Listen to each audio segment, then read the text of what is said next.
जय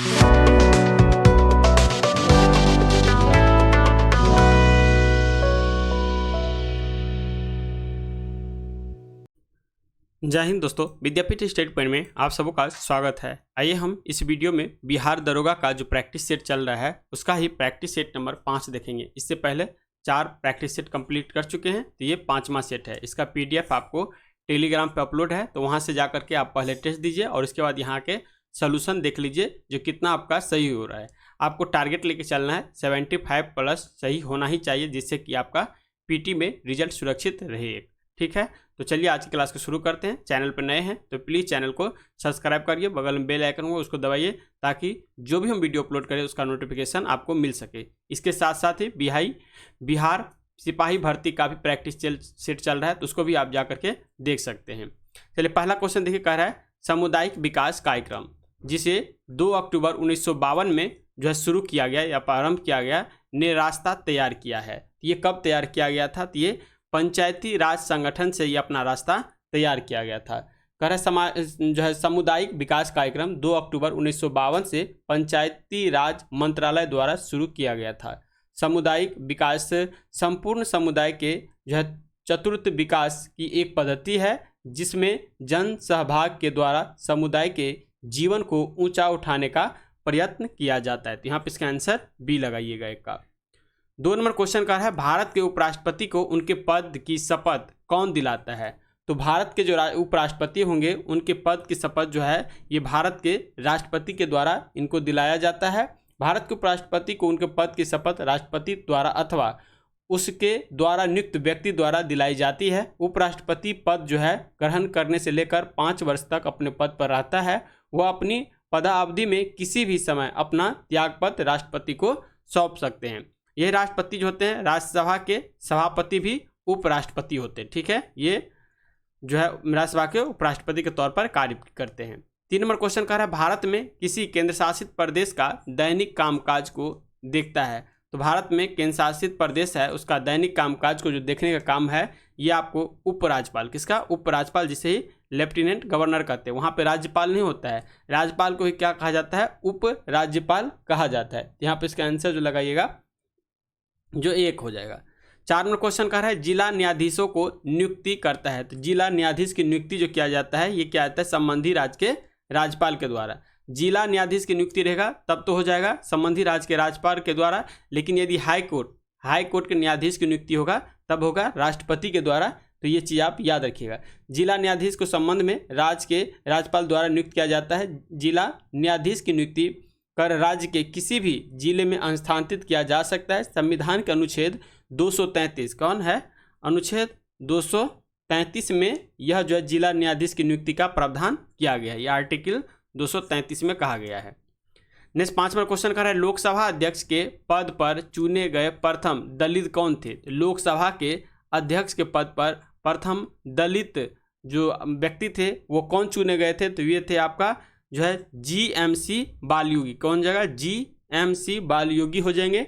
GMC बालयोगी पहले दलित लोकसभा के अध्यक्ष बने।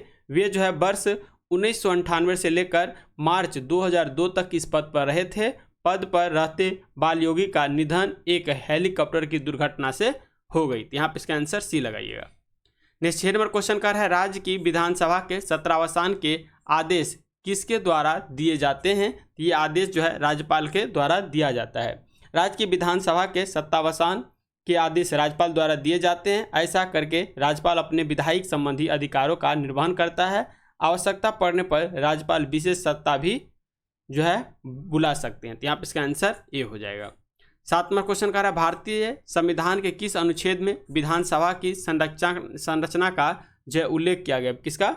विधानसभा की संरचना का उल्लेख जो है हमारे संविधान का अनुच्छेद 170 में किया गया है। तो इसका आंसर जो है C हो जाएगा। इसके अंतर्गत जो है किसी भी विधानसभा की अधिकतम संख्या जो है अधिकतम होना चाहिए। अधिकतम जो है ये आपका 500 होना चाहिए। ठीक है, अधिकतम तो 500 होना चाहिए और न्यूनतम का भी चर्चा किया गया है। न्यूनतम की चर्चा ये आपका 60 होना चाहिए। ठीक है, अधिकतम 500, न्यूनतम 60 और भारतीय संविधान में विधानसभा का उल्लेख जो किया गया है यह अनुच्छेद 170 में किया गया है। 8 नंबर क्वेश्चन देखिए कील जर्मनी किस उद्योग के लिए प्रसिद्ध है? ये जर्मनी में पोत निर्माण कील एक नहर भी है, सबसे बेस्ट नहर भी कील नहर है, और पोत निर्माण के लिए भी जर्मनी में बहुत फेमस है। नॉर्मल क्वेश्चन का है निम्न में से कौन सा देश एशियाई टाइगर्स में गिना जाता है? तो एशियाई टाइगर्स में जो गिना जाता है, ये गिना जाता है कोरियाई गणराज्य। कौन हो जाएगा? कोरियाई गणराज्य हो जाएगा। देखिए तो दक्षिण कोरिया, कोरिया गणराज्य, ताइवान, सिंगापुर और हांगकांग तीव्र आर्थिक वृद्धि दर के कारण उन्हें एशियाई टाइगर के नाम से भी जाना जाता है। 10 नंबर क्वेश्चन का है एयर इंडिया तथा इंडियन एयरलाइंस के एकीकरण के बाद नई इकाई किस नाम से जानी जाती है? इनका नाम जो चेंज करके कर दिया गया है एयर इंडिया। क्या कर दिया गया है? एयर इंडिया कर दिया गया है। इसका आंसर जो है सी लगाइएगा। नेक्स्ट 11 नंबर क्वेश्चन का है अफ्रीका के निम्नलिखित में से किस देश में कोई रेल मार्ग नहीं है? अफ्रीका में जो है महादेश में एक ऐसा देश है जहाँ पे कोई रेल मार्ग वहाँ पे नहीं है, तो ये हो जाएगा चाड। कौन सा? चाड हो जाएगा। अफ्रीकी के बुरुंडी, के वर्ड, सेंट्रल अफ्रीकन रिपब्लिक, चाड आदि देशों में कोई रेल नेटवर्क नहीं है। भारत के पड़ोसी देश भूटान में भी रेल नेटवर्क नहीं है, यानी भारत के जो पड़ोसी देश है भूटान, उसमें भी रेल मार्ग की सुविधा नहीं है। तो यहाँ पे इसका आंसर ए लगाइएगा। 12 नंबर क्वेश्चन का है हाल ही में जारी भारत में सड़क दुर्घटना 2018 रिपोर्ट के अनुसार इस दौरान सड़क दुर्घटना में कितने प्रतिशत जो है वृद्धि हुई है? तो वृद्धि हुई है आपका 0.46%। कितना? 0.46% वृद्धि हुई है। देखिए ये जो है इम्तियाज अहमद सर का बिहार एक परिचय का जो है सीरीज चल रहा है, इसमें प्राचीन बिहार के इतिहास का वीडियो अपलोड है, तो उसको भी जाके आप देख सकते हैं। आज जो है आपको बिहार का मध्यकालीन इतिहास के बारे में जो है वीडियो, इसको भी अपलोड कर देंगे। वीडियो ज़्यादा से ज़्यादा 1 आवर का होगा, ज़्यादा लेंदी नहीं है, और ये वस्तुनिष्ठ प्रश्न है। इसको सोल्व कर लेते हैं तो बिहार से जो भी एग्जाम आने वाला है, बिहार से क्वेश्चन इसी से देखने को मिलेगा। चलिए 13 नंबर क्वेश्चन देखते हैं। बौद्ध शिक्षा का वर्णन निम्नलिखित में से किस में है? तो बौद्ध शिक्षा का वर्णन जो किया गया है, ये किया गया है त्रिपिटक में। त्रिपिटक कौन सा है? बौद्ध धर्म की 3 पिटक है, जिसमें विनय पिटक है, सूत पिटक हो गया, एक अभिधम पिटक होता है। ये त्रिपिटक जो है बौद्ध धर्म का प्रमुख ग्रंथ है, जिसमें बौद्ध संप्रदाय को मानते हैं। ये बौद्ध धर्म के प्राचीनतम ग्रंथ है, जिसमें भगवान बुद्ध के उपदेश संग्रहित है। यह ग्रंथ जो है पाली भाषा में लिखा गया है। इस ग्रंथ में भगवान बुद्ध द्वारा बुद्धत्व प्राप्त करने के समय में परिनिर्वाण तक की जो है हुए प्रवचनों का संग्रह भी किया गया। और ये त्रिपिटक कौन सी भाषा में हो जाता है? पाली भाषा में। इसी तरह से जैन के लिए जो हो जाता है प्राकृतिक भाषा होता है। गुप्तकालीन के लिए जो हो जाएगा ये संस्कृत भाषा हो जाएगा। ये सब कुछ भाषा है जो प्रमुख कार्य के लिए जाना जाता है। नेक्स्ट 14 नंबर क्वेश्चन देखिए कर हड़प्पा के लोगों की सामाजिक पद्धति क्या थी? तो हड़प्पा के लोगों की सामाजिक पद्धति थी, ये था उचित समतावादी। क्या था? उचित समतावादी। हड़प्पा समाज 3 वर्गों में विभाजित था। प्रथम जो था वो था विशिष्ट वर्ग, जो नगर या दुर्ग से जुड़ा था। दूसरा वर्ग जो था ये मध्य वर्ग था, और तीसरा वर्ग कहेंगे ये अपेक्षाकृत कुछ कमजोर, जो कि नगर के निचले हिस्से में रहता था। प्रायः सभी तीनों हिस्से एक ही प्रकोष्ठ से घिरे हुए थे। कुछ शिल्प और श्रमिक बस्तियां नगर के प्रकोष्ठ से बाहर होती थी। इस प्रकार हड़प्पा के लोगों की सामाजिक पद्धति उचित समतावादी थी। यहाँ पे कह सकते हैं उचित समतावादी। 15 नंबर क्वेश्चन कर रहा है किस वेद में प्राचीन वैदिक युग की सभ्यता के बारे में सूचना दी गई है? तो ये देखिए 15 नंबर क्वेश्चन का कह रहा है किस वेद में प्राचीन वैदिक युग की सभ्यता के बारे में सूचना दी गई है? तो ये ऋग्वेद में दिया गया है। ठीक है, ऋग्वेद में देखिएगा ये सबसे प्राचीन ग्रंथ है। इसमें कुल जो है 10 मंडल, 1028 सूक्त और 10,580 मंत्र की चर्चा किए गए हैं। वेद का संकलन जो है महर्षि कृषि द्वैपायन ने किया है। ऋग्वेद में 2 से 7 तक का मंडल को सबसे पुराना मंडल कहा जाता है। 10वां मंडल को सबसे नया मंडल, और इसमें पुरुष सूक्त का भी वर्णन किया गया है। यहाँ पे इसका आंसर ए लगाइएगा। सबसे बाद में आया है जो कि अर्थर्वेद आया है, जिसमें आपको जादू टेना, माया बसी, ये सब जो है उल्टा पुल्टा चीज सबका चर्चा जो है ये अर्थवेद में किया गया है। 16 नंबर क्वेश्चन कर रहा है निम्नलिखित में से प्रथम भारतीय शासक कौन था जिसने अरब सागर में भारतीय नौसेना का सर्वोच्च स्थापित किया? तो ये सेना जो था इसका आंसर देखिएगा तो ये राजा राज प्रथम हो जाएगा, जो कौन वंश से था? जो चोल वंश से संबंधित था। चोल वंश से संबंधित था, राजा राज प्रथम हो जाएगा। और संपूर्ण श्रीलंकाई क्षेत्र को जो विजित किया था ये किया था राजेंद्र प्रथम के द्वारा। ने 17 नंबर क्वेश्चन कहता है धार्मिक कविताओं का संकलन कुरल किस भाषा में है? तो ये कुरल जो देखिएगा ये तमिल भाषा में इसका संकलन किया गया है। ठीक है, तो इसका आंसर बी लगाइएगा। 18वां क्वेश्चन कह रहा है प्राचीन भारत में रेशम बुनकरों की एक श्रेणी थी, इसकी जानकारी किस अभिलेख से प्राप्त होता है? तो इसकी जानकारी जो होता है मंदसौर अभिलेख से प्राप्त होता है। किससे? मंदसौर अभिलेख से प्राप्त होता है। 19वां क्वेश्चन कह रहा है गुप्त काल में जो भूमि जोतने योग्य नहीं होती थी उसे कहा जाता है, जो भूमि को जोत नहीं सकते थे उस भूमि को जो कहा जाता था ये आपका सील कहा जाता था। क्या कहा था? सील कहा जाता था। यहाँ पे इसका आंसर ए लगाइएगा। 20वां क्वेश्चन कह रहा है दिल्ली के किस सुल्तान ने रोजगार कार्यालय, दान विभाग एवं निःशुल्क चिकित्सा की स्थापना किया? ये तुगलक वंश के शासक थे फिरोज शाह तुगलक। कौन थे? फिरोज शाह तुगलक थे। तुगलक वंश के शासक फिरोज शाह तुगलक ने रोजगार कार्यालय, दान विभाग एवं निःशुल्क चिकित्सालय की स्थापना किया। फिरोज शाह तुगलक ने 24 प्रचलित करों को समाप्त करके इस्लामी शरीयत कानून द्वारा अनुमति प्राप्त केवल 4 कर लगाए, जिसमें खराज था, जकात था, जजिया था और खुम्स। ये 4 प्रकार की कर लगाया। कहता है फिरोज शाह तुगलक ने ही जो जजिया कर था ये आपको ब्राह्मण पर भी लगा दिया था। तो यहाँ पे इसका आंसर ए लगाइएगा। फिरोज शाह तुगलक के द्वारा ही दिल्ली में नहरों का जाल बिछा दिया गया था। 21वां क्वेश्चन देखिए कह रहा है सल्तनत काल में बरीद ए मुमालिक क्या है? बरीद ए मुवालिक जो है ये क्या था? तो बरीद ए मुवालिक जो कहते थे ये कहते थे आपका गुप्तचर विभाग का प्रमुख होता था बरीद ए मुवालिक। यहाँ पे इसका आंसर बी हो जाएगा। 22वां क्वेश्चन कह रहा है भक्ति आंदोलन सर्वप्रथम कहाँ विकसित हुआ? तो भक्ति आंदोलन जो है सर्वप्रथम ये दक्षिण भारत में विकसित हुआ। कहता है दक्षिण भारत में जो है इसका बीजन हुआ, यानी दक्षिण भारत से शुरुआती हुआ और उत्तर भारत में कौन लाया? तो रामानंद के द्वारा जो है उत्तर भारत में लाया गया। यहाँ पे इसका आंसर ए लगाइएगा 22 का। 23वां क्वेश्चन कह रहा है कोणार्क का सूर्य मंदिर कब बनवाया गया था? तो यही कोणार्क का सूर्य मंदिर जिसे हम ब्लैक पैगोडा के नाम से कहते हैं और ये उड़ीसा राज्य में स्थित है और ये पूर्व गंग वंश के शासक नरसिंह देव प्रथम के द्वारा इसका निर्माण किया गया था। ठीक है, और जो देखिएगा तो इसके जो डेट इसमें है इसका 13वीं शताब्दी ईसा पूर्व में इसकी निर्माण की गई थी। तो यहाँ पे इसका आंसर डी हो जाएगा। 24 नंबर क्वेश्चन कह रहा है बुलंद दरवाजे का निर्माण अकबर की किस राज्य पर विजय के उपलक्ष्य में हुआ है? तो ये देखिए तो गुजरात की विजय करके अकबर आया है, उसके बाद जो है ये बुलंद दरवाजा का निर्माण करवाया था। यहाँ पे हो जाएगा सी बुलंद जो है गुजरात। बुलंद दरवाजे का निर्माण अकबर की गुजरात राज्य पर विजय के उपलक्ष्य में हुआ है। इसकी ऊंचाई जो देखिएगा 34 फीट है। इसके निर्माण में लाल बलुआ पत्थर का प्रयोग हुआ है। यह ईरानी पद्धति अर्ध गुंबदीय शैली में बना हुआ है। ये कौन सी पद्धति बना हुआ है? तो अर्ध गुंबदीय शैली के पद्धति में बना है और ईरान की ये पद्धति है। 25वां क्वेश्चन कह रहा है वह मुगल इतिहासकार कौन था जो हल्दी घाटी के युद्ध में मौजूद था? तो हल्दी घाटी का जो युद्ध हुआ था उस समय जो मौजूद इतिहासकार था ये हो जाएगा बदायूं। क्या हो जाएगा? बदायूं, इसी हो जाएगा। नेक्स्ट 26वां क्वेश्चन कह रहा है ग्लोब पर किन्हीं 2 स्थानों के बीच की न्यूनतम दूरी पर होती है? तो ग्लोब के जो किन्हीं 2 स्थान के बीच की जो न्यूनतम दूरी होगा ये ऑब्वियसली देखिएगा हो जाएगा प्रधान देशांतर रेखा। प्रधान देशांतर रेखा के जो है बीच में सबसे न्यूनतम दूरी हो जाएगा। तो इसका आंसर बी लगाइएगा। नेक्स्ट का है 27वां क्वेश्चन यूनेस्को की क्रिएटिव सिटीज नेटवर्क क्या है? यूनेस्को की क्रिएटिव सिटीज नेटवर्क की सूची में भारत के किस शहर को पाक कला श्रेणी में शामिल किया गया है? तो ये जो किया गया आपको हैदराबाद शहर को, किसको? हैदराबाद को शामिल किया गया। 28वां क्वेश्चन का है निम्नलिखित पर्वतों श्रेणी में कौन सा प्राचीनतम है?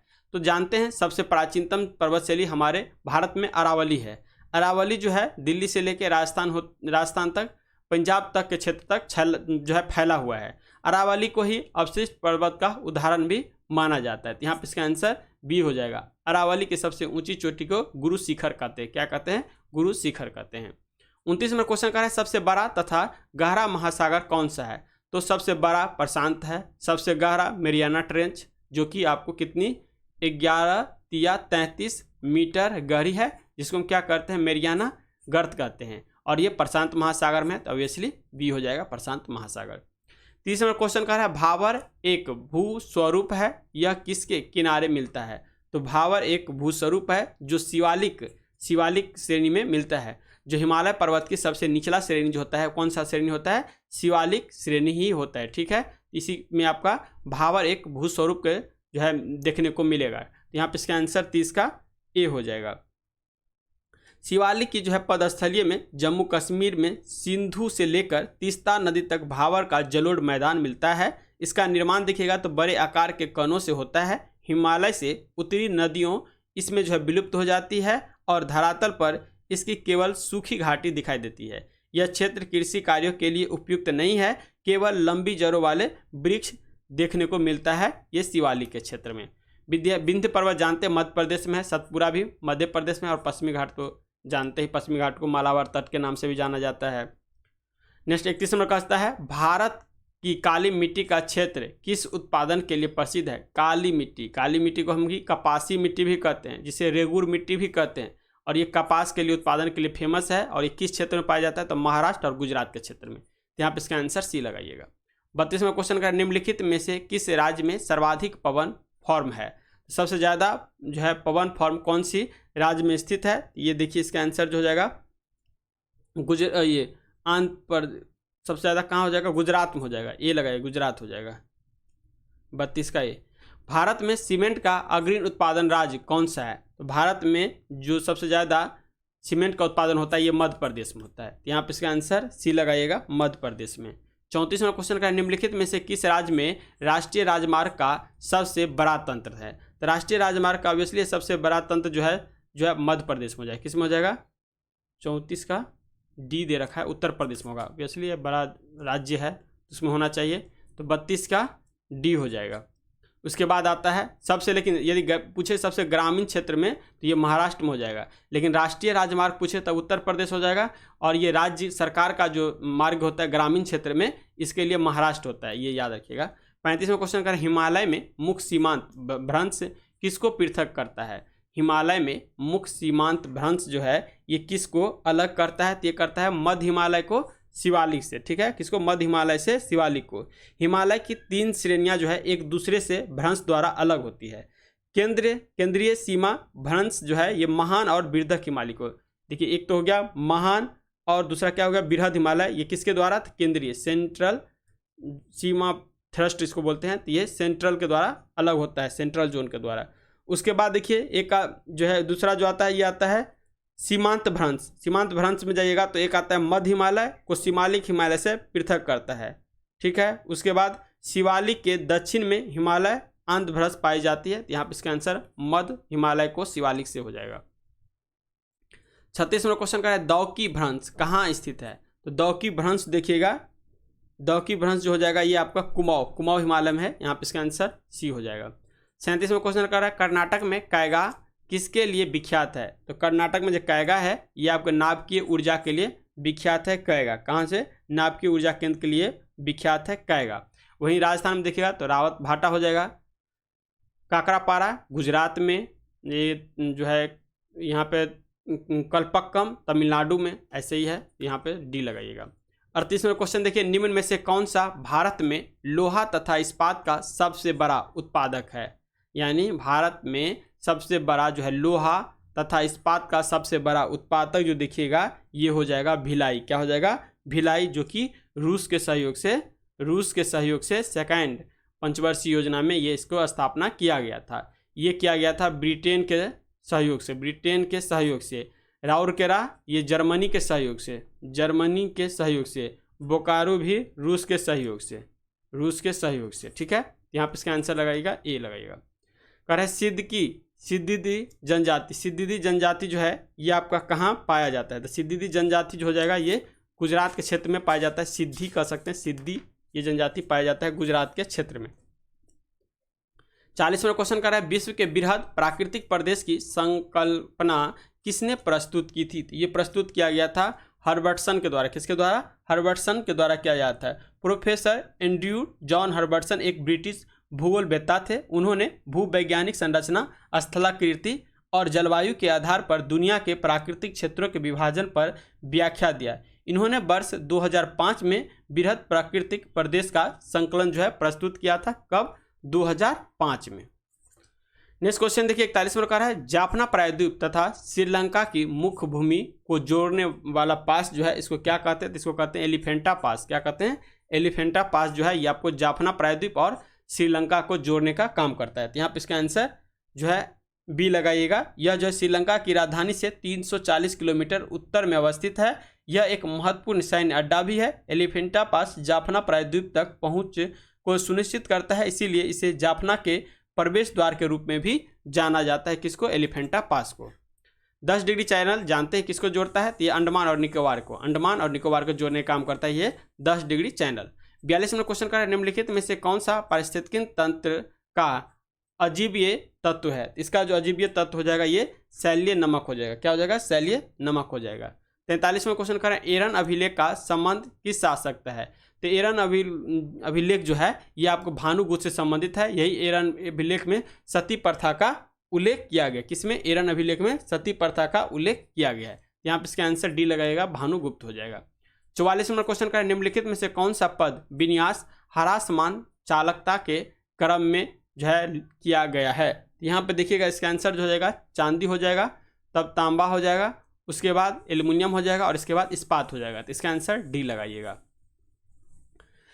नेक्स्ट 45वां क्वेश्चन कर रहा है, फ्लोरीन एक नया खोजा गया क्रिस्टलीय कार्बन का अपरूप है। इसके कितने जो है ये कार्बन का अपरूप इसमें कितने परमाणुओं के बराबर होते हैं। इसमें देखिएगा तो ये हो जाएगा आपका फ्लोरीन में 60 गो कार्बन परमाणु मिलके जो है फ्लोरीन का निर्माण करता है। यहाँ पे इसका आंसर सी लगाइएगा। ठीक है, ये किसका अपरूप है, ये अपरूप हो जाता है कार्बन का। ठीक है, इसे जो है बकमिस्टर फ्लोरीन भी कहते हैं। क्या कहते हैं, बकमिस्टर फ्लोरीन भी कहते हैं। फ्लोरीन को वर्ष 1995 में राइस विश्वविद्यालय के प्रोफेसर R.E. समेली तथा उसके सहयोगियों द्वारा बनाया गया। इस खोज के लिए जो है उन्हें वर्ष 1996 में नोबेल पुरस्कार भी दिया गया था। यहाँ पे इसका आंसर सी लगाइएगा। 46वां क्वेश्चन कह रहा है, पॉलीएथिलीन क्या है, पॉलीएथिलीन ग्लाइकॉल का उपयोग किस प्रकार के अपमार्जन के निर्माण में होता है। इसका निर्माण में होता है सी अनायनिक और नायनिक अपमार्जन में। यहाँ पे इसका आंसर सी लगाइएगा। ने 47वां क्वेश्चन का निम्नलिखित में से कौन सी धातु मुक्त अवस्था में पाई जाती है। तो धातु मुक्त अवस्था में जो पाई जाती है तांबा। कौन सा, तांबा हो जाता है। प्राकृतिक में तांबा मुक्त अवस्था तथा संयुक्त अवस्था दोनों ही रूप में पाया जाता है। तांबा को उत्कृष्ट धातु भी कहा जाता है। यह एक संक्रमण तत्व है। आदि मानव द्वारा सबसे पहले तांबे का ही उपयोग किया गया था। तांबा विद्युत का अच्छा सुचालक होता है, इसीलिए इसका उपयोग विद्युत तारों में जो है किया जाता है। नेक्स्ट 48 क्वेश्चन का है, चूहों के विष का रासायनिक नाम क्या है। तो चूहे का विष जो है उसमें रासायनिक नाम जो उसका होता है, इसका होता है जिंक फास्फोट। क्या होता है, जिंक फास्फोट। 49वां क्वेश्चन देखिए, समजात गुणसूत्र कब युग्मक करते हैं। समजात गुणसूत्र है ये आपको केवल असूत्री विभाजन की प्रथम पूर्वावस्था में। यहाँ पे इसका आंसर बी हो जाएगा। 50वां क्वेश्चन का है, पौधे और प्राणियों में कार्बोहाइड्रेट किस रूप में संचरित होते हैं। तो ये हो जाएगा आपका क्रमशः सेलुलोज और ग्लाइकोजन। क्या हो जाएगा, सेलुलोज और ग्लाइकोजन के रूप में। यहाँ पे इसका आंसर डी हो जाएगा। 51वां क्वेश्चन का है, स्थलीय पादपों में वाष्पोत्सर्जन मुक्त किनके द्वारा होता है। तो ये जो होता है आपका रंध्र के द्वारा। किसके द्वारा, रंध्र के द्वारा होता है। नेक्स्ट का है 52वां क्वेश्चन, कैंसर रोग के कारण कारकों को होता है। कैंसर रोग के कारकों को होता है, मतलब कारकों को कहते हैं, क्या कहते हैं, कैंसर रोग का जो कारक है उसको हम क्या कहते हैं। तो 52 का क्वेश्चन का देखिएगा तो इसे कहते हैं कार्सिनोजेंस। क्या है, कार्सिनोजेंस हो जाएगा। इसका आंसर सी हो जाएगा। कैंसर रोग का मुख्य कारण जो है कोशिका का अनियंत्रित विभाजन होता है, जिसे कार्सिनोजेंस भी कहते हैं। कैंसर की कोशिकाएं रक्त और लसिका प्राणिल के माध्यम से शरीर के अन्य भागों में फैलती है। यहाँ पे इसका आंसर सी लगाइएगा। नेक्स्ट देखिए 53वां क्वेश्चन का है, मंगोलियन जड़ता रोग है। क्या है, मंगोलियन जड़ता रोग। ये 53 का जो आंसर हो जाएगा सी हो जाएगा, डाउन सिंड्रोम। क्या है, डाउन सिंड्रोम को कहते हैं।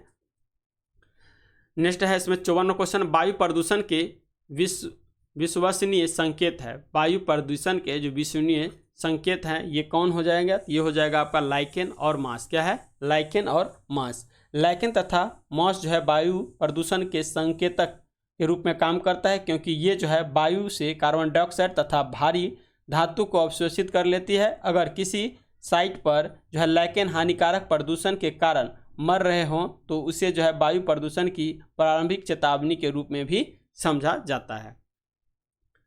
55वां क्वेश्चन कर रहा है, हीमोग्लोबिन से संबंधित रोग है। तो हीमोग्लोबिन जो है हमारे शरीर में जानते हैं ऑक्सीजन को परिवहन के लिए काम में आता है हीमोग्लोबिन, और ये हमारे ब्लड में पाया जाता है। हीमोग्लोबिन में जो सबसे ज़्यादा मात्रा में होता है ये आयरन होता है। ठीक है, आयरन होता है। और ये एनीमिया, अरे हीमोग्लोबिन के संबंधित रोग, हीमोग्लोबिन जो कम होता है इसे एनीमिया या अरक्ता कहते हैं। यहाँ पे इसका आंसर डी हो जाएगा। 56 नंबर क्वेश्चन कर रहा है बिहार में खिलाफत आंदोलन प्रारंभ हुआ था। तो बिहार में जो खिलाफत आंदोलन शुरू किया गया था ये हुआ था वर्ष 1919 में। कब हुआ था? वर्ष 1919 में इसकी शुरुआत हुई थी।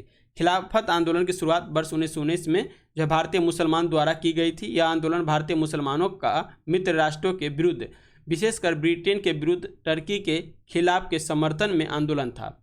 16 फरवरी 1919 को पटना में हसन इमाम की अध्यक्षता में इस आंदोलन को बिहार में सक्रिय किया गया था। बिहार राज्य में खिलाफत आंदोलन के प्रमुख समर्थक में देखिएगा तो राजेंद्र प्रसाद, मोहम्मद शकी, उसके बाद नस्ल हसन, क्या है? नस्ल हसन आदि प्रमुख नेता थे। 57 क्वेश्चन का है बिहार सोशलिस्ट पार्टी की औपचारिक स्थापना वर्ष 1934 में कहाँ हुई थी? तो इसकी स्थापना जो हुई थी जो अंजुमन इस्लामिया हॉल पटना में, अंजुमन इस्लामिया हॉल पटना में। अभी यहीं पे यहाँ पे लाइब्रेरी है। 58 क्वेश्चन का है बिहार में चौकीदार कर के खिलाफ आंदोलन शुरू करने के किनके विचार को गांधी जी ने प्रारंभ में अस्वीकार कर दिया था? तो ये अस्वीकार जो किए थे ये हो जाएगा राजेंद्र प्रसाद। क्या हो जाएंगे? राजेंद्र प्रसाद। 59 नंबर क्वेश्चन का है बिहार के उत्तरी मैदान खंड को कौन सी नदी दो भागों में बांटती है? तो बिहार के उत्तरी मैदान खंड को जो है कौन सी नदी दो भागों में बांटने का काम करती है? तो ये हो जाएगा बागमती। कौन सा? बागमती नदी। बिहार की बागमती नदी बिहार के उत्तर मैदानी खंड को जो है दो भागों में बांटती है। यह नदी भोपाल में हिमालय की महाभारत श्रेणी से निकलकर बिहार के मैदानी भाग में सीतामढ़ी के जो है रसूलपुर गांव में प्रवेश करती है। बिहार में इसकी लंबाई देखिएगा, इसकी लंबाई जो है बागमती का 394 किलोमीटर है, 394 किलोमीटर है। 60 नंबर क्वेश्चन कर रहा है बिहार में जो है खादर मिट्टी की प्रमुख फसल क्या है? एक होता है खादर, दूसरा होता है बांगर। तो बांगर जो हो जाता है जलोढ़ मिट्टी की पुरानी मिट्टी को बांगर कहते हैं और जलोढ़ मिट्टी की नई मिट्टी को हम खादर मिट्टी कहते हैं। तो खादर मिट्टी का जो प्रमुख हो जाएगा ये देखिए धान हो गया, गेहूं हो गया, गन्ना हो गया और जूट। यहाँ पे इसका आंसर डी लगाइएगा। 61 नंबर क्वेश्चन का है किस वर्ष बिहार का जो है विभाजन कर पृथक राज्य झारखंड का गठन किया गया? तो सबसे पहले हम देखते हैं बंगाल से बिहार को अलग कब किया गया। तो बंगाल से बिहार को जो अलग किया गया ये किया गया था 1912 में। कब किया गया था? 1912 में। उसके बाद बिहार से उड़ीसा को अलग कर दिया गया। तो बिहार से उड़ीसा को अलग किया गया था 1936 में। ठीक है। उसके बाद देखिएगा तो आपको बिहार से झारखंड को अलग किया गया और ये झारखंड को किया गया था 2000 में। कब किया गया था? 2000 में। तो यहाँ पे इसका आंसर वर्ष 2000 हो जाएगा। 62 नंबर क्वेश्चन कर रहा है बिहार में टसर रेशम उद्योग किस जिले में है? तो बिहार में टसर रेशम का उद्योग जो है ये आपका किस जिला में है? तो ये हो जाएगा भागलपुर जिला में है। बिहार में रेशे उद्योग का विकास भागलपुर, गया, वैशाली में हुआ है। भागलपुर को जो है सिल्क सिटी के नाम से भी जाना जाता है। वर्ष 1922 में यहाँ रेशम एक वस्त्र जो है संस्थान की भी स्थापना की गई। इस प्रकार टसम रेशम उद्योग भागलपुर में स्थित है। बिहार में मुख्यतः मलबरी टसर और अंडी रेशम का उत्पादन होता है। तो यहाँ पर भागलपुर लगाइएगा। 63 में क्वेश्चन कर रहा है इरी रेशम का उत्पादन बिहार के किस जिले में होता है? तो इरी रेशम का उत्पादन बिहार के पूर्णिया जिले में होता है। 64 में क्वेश्चन कर रहा है बिहार केसरी किसे कहते हैं? तो बिहार केसरी के नाम से श्री कृष्ण को जाना जाता है। नेक्स्ट है 65 में क्वेश्चन बिहार में मुगल कालीन इमारतों में सबसे पुराना जो इमारत कौन सी है? तो मुगल कालीन इमारतों में सबसे पुराना इमारत जो देखिएगा ये जो हो जाएगा आपका हाजीपुर का जामा मस्जिद। कौन हो जाएगा? हाजीपुर का जामा मस्जिद। देखिए बिहार से इसमें बहुत क्वेश्चन दे रखा है। बिहार से लगभग देखिएगा 10 से 15 क्वेश्चन दे रखा है। लेकिन आप दरोगा का एग्जाम दीजिएगा ना तो उसमें इतना क्वेश्चन नहीं देखिएगा। बिहार से मुश्किल 3 से 4 क्वेश्चन आता है। 3 से 4 काफ़ी है, इतना भी नहीं आ पाता है। तो ज़्यादा बिहार के क्वेश्चन पर आपको जो फोकस नहीं करना है। बाना की जीके जीएस का स्तर ठीक दिया है तो इस पर आप फोकस कीजिए और इसमें टारगेट रखिए लगभग 75+ क्वेश्चन सही हो। 66 में क्वेश्चन कर रहा है निम्नलिखित में से कौन सा कारण जो है ब्रिटिश शासन द्वारा भारतीय हस्तशिल्प उद्योग के विनाश का परिणाम नहीं था? ये हो जाएगा 66 का आंसर इसका लगाइएगा डी हो जाएगा आत्मनिर्भर ग्रामीण आर्थिक व्यवस्था। 67 में क्वेश्चन कर रहा है लंदन में जनरल डायर को किसने गोली मारी थी? तो जनरल डायर कौन था? उस समय में पंजाब का गवर्नर था। किस समय में? जब 1919 में जालियांवाला हत्याकांड हुआ तो यही जनरल डायर थे। इसको जनरल माइकल डायर कहा जाता है। यही जो है ऑर्डर नहीं, ये जो इस समय में राज्यपाल था और एक जनरल गया था जनरल डायर, वो उसमें सेना का प्रमुख था, उसके द्वारा ऑर्डर दे करके जालियांवाला हत्याकांड में गोली चलवाने का ऑर्डर दिया था और यही बाद में जा करके जो लंदन में इनको गोली मार दिया था। तो ये उधम सिंह के द्वारा उनको गोली मारा गया था। यहाँ पे इसका आंसर डी हो जाएगा। 78वां क्वेश्चन कर रहा है रैयतबारी प्रणाली को सर्वप्रथम कहाँ लागू किया गया था। तो रैयतबारी जो प्रणाली है ये सबसे पहले देखिए 1792 ईस्वी में कैप्टन रीड के प्रयासों से रैयतबारी जो प्रणाली को शुरुआत किया गया और सबसे पहले ये तमिलनाडु के बारामहल जिले से शुरुआत किया गया था। कहाँ पे? तमिलनाडु के बारामहल जिले से। तो यहाँ पे इसका आंसर बी हो जाए। देखिए नेक्स्ट है क्वेश्चन जो 69 नंबर, दक्षिण भारत में ब्रह्म समाज की स्थापना किसने की थी। तो सबसे पहले ये देखिए जो ब्रह्म समाज की स्थापना राजा राम मोहन राय के द्वारा किया गया था। लेकिन दक्षिण भारत में यही ब्रह्म समाज की स्थापना जो किया गया था ये किया गया था श्रीधरालु नायडू के द्वारा। किसके द्वारा? श्रीधरालु नायडू के द्वारा। 70वां क्वेश्चन का निम्नलिखित में से जो है अंग्रेजों द्वारा भारत में बनाया गया पहला बंदरगाह कौन सा था। तो ये हो जाएगा सेंट जॉर्ज। कौन हो जाएगा? सेंट जॉर्ज पहला बंदरगाह था। नेक्स्ट 71वां क्वेश्चन का है लोयस का पठार है। तो लोयस का पठार जो होगा ये आपका पवनकृत है। क्या हो जाता है? लोयस का पठार पवन के द्वारा ये निर्मित एक पठार है जो कि लोयस पठार है। 72वां क्वेश्चन का है भगत सिंह, राजगुरु और सुखदेव को फांसी दी गई थी। ये कब दिया गया था? तो मार्च 1931 में। कब दिया गया था? मार्च 1931 में। लेकिन मार्च में भी कब? तो ये 23 मार्च को दिया गया था। ठीक है, तो 23 मार्च 1931 को इन तीनों को जो है फांसी दिया गया था। 73वां क्वेश्चन कर रहा है निम्नलिखित में से कौन नरमपंथियों में नहीं थे। तो नरमपंथी में हम जानते हैं जो एक गर्मपंथी, पहले जान लेते हैं। गर्मपंथी में 3 व्यक्ति प्रमुख थे, लाल, बाल और पाल। कौन कौन? लाल, बाल और पाल। लाला लाजपत राय, बाल गंगाधर तिलक और एक थे पाल। ठीक है, तो यहाँ पे बाल गंगाधर तिलक हो जाएगा। जो नरमपंथी में नहीं था बी हो जाएगा। नेक्स्ट देखिए कह रहा है 74वां क्वेश्चन, स्वराज पार्टी का गठन किसकी असफलता के बाद हुई थी। तो स्वराज पार्टी का जो गठन हुआ था ये आपको मार्च 1923 में इसकी गठन हुआ था। कब हुआ था? मार्च 1923 में इसकी गठन हुआ था। और इस समय में ही 1922 में एक आंदोलन चल रहा था। कौन? असहयोग आंदोलन, जिसको देखिएगा तो 1922 में चौरी चौरा कांड होने के कारण 4 फरवरी को चौरी चौरा कांड होता है और 12 फरवरी को इस आंदोलन को महात्मा गांधी जी के द्वारा वापस ले लिया जाता है। और इसकी ही असफलता के बाद है स्वराज पार्टी का गठन जो है किया जाता है मार्च 1923 में। और इस पार्टी का गठन जो किया जाता है चित्तरंजन दास और मोतीलाल नेहरू के द्वारा इसकी गठन किया जाता है। तो यहाँ पर इसका आंसर असहयोग आंदोलन हो जाएगा। 75वां क्वेश्चन अगर अखिल भारतीय खिलाफत सम्मेलन की प्रथम बैठक वर्ष 1919 में किसकी या किसे अध्यक्ष चुना गया था। तो ये अध्यक्ष उस समय में जो चुना गया था ये हो जाएगा महात्मा गांधी को, जो 23 नवंबर 1919 को दिल्ली में आयोजित अखिल भारतीय खिलाफत सम्मेलन की प्रथम बैठक की अध्यक्षता महात्मा गांधी के द्वारा किया गया था और यह महात्मा गांधी जी को चुना गया था। 76वां क्वेश्चन का भारतीय राष्ट्रीय आंदोलन गर्मपंथियों के प्रभावाधीन आया। तो गर्मपंथी का जो है भारतीय राष्ट्रीय आंदोलन जो है इसके प्रभावाधीन में आ गया था ये 1906 में। कब आया था? वर्ष 1906 के बाद, क्योंकि 1907 में क्या हो गया? इसका विभाजन हो गया था, एक गर्म दल में दूसरा नरम दल में। लेकिन 1906 से ही इसमें गर्म पंथियों का प्रभाव देखने को मिलता था। 77वां क्वेश्चन का वर्ष 1905 में बम्बई में भारत सेवक समाज की स्थापना किया गया। तो भारत सेवक समाज की स्थापना जो किया गया था ये किया गया था गोपाल कृष्ण गोखले के द्वारा। यहाँ पे इसका आंसर 77 का ए लगाइएगा। 78 में कह रहा है भारतीय राष्ट्रीय सेना की स्थापना किस वर्ष हुई थी। तो भारतीय सेना की स्थापना जो हुई थी 1942 में। इसका आंसर 78 का सी हो जाएगा। नेक्स्ट कह रहा है भारत में भवन वास्तु पर स्पष्ट फ्रेंच प्रभावी कहाँ परिलक्षित होता है। तो इसमें जो होता है आपका पौडीचेरी में। कहाँ पे? पौडीचेरी में। इसका आंसर बी लगाइएगा। ऐहोल में दुर्गा मंदिर का निर्माण किसके काल में हुआ था। तो ऐहोल में दुर्गा मंदिर का जो निर्माण हुआ था ये आपका चालुक्य काल में। किस काल में? चालुक्य काल में हुआ था। 81 नंबर क्वेश्चन कर रहे हैं महाबलीपुरम के प्रसिद्ध रथ मंदिर। महाबलीपुरम के प्रसिद्ध रथ मंदिर जो है ये कहाँ है? तो ये हो जाएगा रॉक कट मंदिर में। कहाँ पे? रॉक कट मंदिर है। यहाँ पे इसका आंसर ये हो जाएगा। 82 नंबर क्वेश्चन कर रहे हैं डीएनए के द्विगुण प्रारूप को पहली बार किसने जो है प्रस्तावित किया है। ये सबसे पहले जो प्रस्तावित किया गया है ये किया गया ह्यूगो डी ब्रिज के द्वारा। किसके द्वारा? ह्यूगो डी ब्रिज के द्वारा। तो यहाँ पे इसका आंसर 82 का डी हो जाएगा। 83 नंबर क्वेश्चन का आंसर देखिएगा तो यहाँ पे सोल्व करिएगा तो इसका आंसर 149 आ जाएगा। 84 नंबर क्वेश्चन का सोल्व करिएगा तो इसका आंसर भी 278 बी आ जाएगा। 85 नंबर में दे रखा है मैथ का क्वेश्चन सारा है, इसमें सोल्व करिएगा तो 85 का आंसर सी 25 हो जाएगा। 86 का आंसर देखिए 86 में दे रखा है तो यहाँ पर रीजनिंग है, इसका आंसर यहाँ पे ये हो जाएगा। 87 का देखिएगा तो रीजनिंग का ही है दिशा वाला, यहाँ पे 87 का तो इसका आंसर उत्तर पूरब हो जाएगा। नेक्स्ट 28वां क्वेश्चन का है भारत में पूंजी निर्माण के आंकड़ों एकत्रित करने का कार्य कौन करता है? तो ये काम है जो CSO के द्वारा, भारतीय रिजर्व बैंक और CSO के द्वारा किया जाता है, केंद्रीय सांख्यिकी संगठन के द्वारा। यहाँ पे इसका आंसर ए हो जाएगा।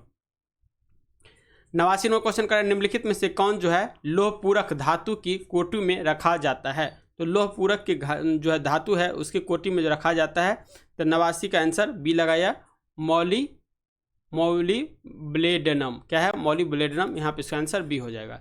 90 नंबर क्वेश्चन का है निम्नलिखित में से कौन सा प्राथमिक विद्युत उत्पादन का स्रोत है? तो प्राथमिक विद्युत उत्पादन कोयला हो जाएगा। यहाँ पे इसका आंसर ए हो जाएगा।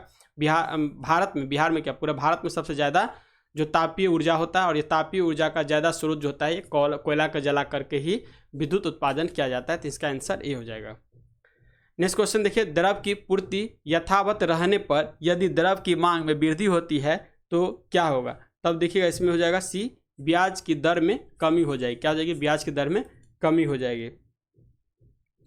92 नंबर क्वेश्चन का है निम्न में से कौन सी पद्धति राष्ट्रीय आय आकलन की पद्धति नहीं है? तो राष्ट्रीय आय आकलन पद्धति मैट्रिक्स पद्धति, बाद में की व्यय पद्धति, उत्पाद पद्धति और आय पद्धति है, जबकि मैट्रिक्स पद्धति नहीं है।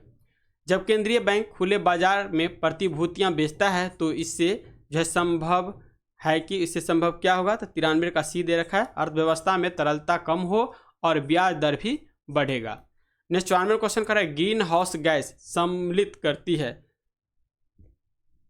तो ग्रीन हाउस गैस जो है ये कार्बन डाइऑक्साइड भी हो जाएगा, मीथेन भी हो जाएगा और नाइट्रस ऑक्साइड भी हो जाएगा, यानी सभी हो जाएगा।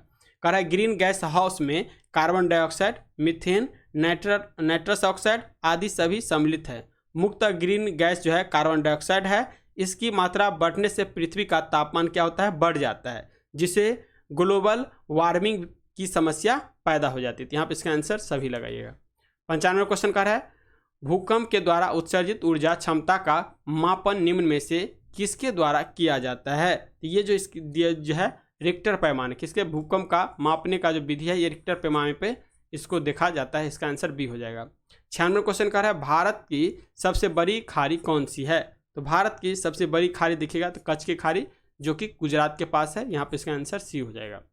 नेक्स्ट 97 क्वेश्चन का है बेलेजली भारत कब आया था? तो बेलेजली जो है भारत आया था 1798 ईस्वी में। लॉर्ड बेलेजली जो है 1798 ईस्वी में गवर्नर जनरल बनकर भारत आया। वह जो 1805 ईस्वी तक इस पद पर रहता है। इसका पूरा नाम देखिएगा तो मार्क्विस ऑफ बेलेजली था, तथा वह बंगाल के शेर के नाम से भी जाना जाता था। उसे सहायक संधि प्रणाली की शुरुआत की, और सहायक संधि का जन्मदाता भी जो बेलेजली को ही माना जाता है। इससे पहले भी फ्रांसीसी के डुप्ले के द्वारा यह सहायक संधि लागू किया गया था, लेकिन भारत में अंग्रेजी में देखिएगा तो अंग्रेजी सत्ता का जो है इसी को बेलेजली को सहायक संधि का जन्मदाता माना जाता है। 98 क्वेश्चन देखिए उत्तर भारत में प्रचलित मंदिर वास्तुकला की शैली क्या है? तो मंदिर कला की 3 शैली प्रमुख है। उत्तर भारत में क्या होता है? तो नागर, बीच में देखिएगा तो बेसर, और लास्ट में दक्षिण में देखिएगा तो दरवीर। तो यहाँ पे उत्तर भारत पूछ रहा है तो यहाँ पे नागर हो जाएगा। नेक्स्ट कह रहा है बिहार में चंपारण सत्याग्रह के लिए महात्मा गांधी को जो है किसने आमंत्रित किया था? तो जब 1916 का लखनऊ अधिवेशन चल रहा था। कहाँ? लखनऊ अधिवेशन चल रहा था। उसमें ही बिहार का राजकुमार शुक्ल, कौन है? बिहार के राजकुमार शुक्ल जाते हैं और महात्मा गांधी से कहते हैं जो बिहार आइए और चंपारण में नीले किसान को देखिए कितना जुल्म ढाया जाता है। तब ये महात्मा गांधी चंपारण सत्याग्रह के लिए राजकुमार शुक्ल के कहने पे पहुंचते हैं और 1917 में फिर चंपारण सत्याग्रह होता है। तो यहाँ पे इसका आंसर बी लगाइएगा। 100 नंबर क्वेश्चन कह रहा है कूली बेगार आंदोलन कहाँ शुरू हुआ? तो कूली बेगार एक आंदोलन था जो कि बागेश्वर में शुरू हो गया था। कूली बेगार आंदोलन सर्वप्रथम जो है खब्याटी गांव अल्मोड़ा से शुरू हुआ, परंतु व्यापक तौर पर यह आंदोलन 13 से 14 जनवरी 1921 को जो है बागेश्वर में सरयू नदी के किनारे उत्तरयानी मेले से शुरू हुआ, जिसका नेतृत्व जो है बद्री दत्त पांडे, कौन है? बद्री दत्त पांडे, हरगोविंद पंत और चिरंजी लाल ने किया था। यहाँ पर हो जाएगा बागेश्वर। इस तरह से 100 क्वेश्चन का डिस्कशन यहाँ पे कंप्लीट होता है। चैनल पे प्लीज़ नए हैं तो चैनल को सब्सक्राइब करिए, बगल में बेल आइकन उसको दबाइए, ताकि जो भी हम वीडियो डालें या जो भी दरोगा का सीरीज चल रहा है उसको आप कवर कर सके।